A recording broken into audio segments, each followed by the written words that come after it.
மக்களவையில் நிறைவேற்றப்பட்ட வக்பு வாரிய சட்ட மசோதா நேற்று மாநிலங்களவையில் தாக்கல் செய்யப்பட்டது. இஸ்லாமிய பெண்கள் மற்றும் குழந்தைகளின் நலனுக்கான நடவடிக்கைகளை மேற்கொள்ள வக்பு வாரிய சட்டத்தில் திருத்தம் கொண்டு வர வேண்டும் என்று சச்சார் குழு பரிந்துரைத்திருந்தது.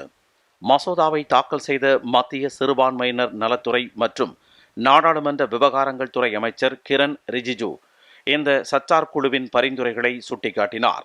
காங்கிரஸ் தலைமையிலான முந்தைய ஐக்கிய முற்போக்கு கூட்டணி அரசு அமைத்த குழுக்களால் வழங்கப்பட்ட அனைத்து பரிந்துரைகளும் புதிதாக திருத்தம் செய்யப்பட்டுள்ள வக்பு மசோதாவில் இணைக்கப்பட்டுள்ளதாக கூறிய அவர், இந்த மசோதாவை காங்கிரஸ் மற்றும் அதன் கூட்டணி கட்சிகள் ஆதரிக்க வேண்டும் என்று கேட்டுக்கொண்டார்.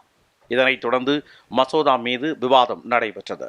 இந்த விவாதத்தில் காங்கிரஸ் உறுப்பினர் சையத் நாசர் உசேன் மத்திய அரசு மத ரீதியிலான பிரிவினையை ஏற்படுத்த முயல்வதாக கூறினார். அப்போது குறுக்கிட்ட மத்திய உள்துறை அமைச்சர் அமித்ஷா, எதிர்க்கட்சிகள் தான் மக்களை தவறான பாதைக்கு இட்டுச் செல்வதாக கூறினார். விவாதத்தில் பங்கேற்ற திமுக உறுப்பினர் திருச்சி சிவா மசோதாவை எதிர்த்து கருத்துக்களை தெரிவித்தார்.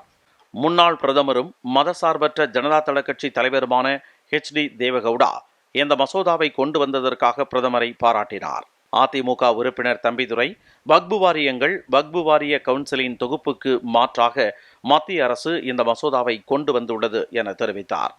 மேலும் பல்வேறு கட்சிகளின் உறுப்பினர்கள் விவாதத்தில் கலந்து கொண்டு தங்கள் கருத்துக்களை தெரிவித்தனர்.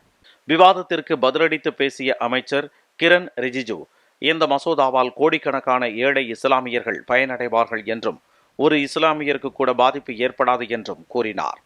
வக்பு சொத்துக்களில் இந்த சட்டம் குறுக்கிடாது என்று கூறிய அவர், பிரதமர் நரேந்திர மோடி எந்த சமுதாயத்தின் மீதும் பாரபட்சம் காட்டாதவர் என்றும் அனைவரும் இணைவோம் அனைவரும் உயர்வோம் என்ற தொலைநோக்கு பார்வை கொண்டவர் என்றும் தெரிவித்தார். நாடாளுமன்ற கூட்டுக்குழு உறுப்பினர்களின் ஆலோசனைகள் கேட்கப்பட்டு அவை மசோதாவில் சேர்க்கப்பட்டுள்ளதாக கிரண் ரிஜிஜு தெரிவித்தார். சுமார் 12 மணி நேரம் நடைபெற்ற இந்த விவாதத்தின் முடிவில் மசோதா வாக்கெடுப்புக்கு விடப்பட்டது. மசோதாவிற்கு 128 உறுப்பினர்கள் ஆதரவளித்தனர். 95 பேர் எதிர்ப்பு தெரிவித்தனர். இதனையடுத்து மசோதா நிறைவேற்றப்பட்டதாக அவைத்தலைவர் அறிவித்தார்.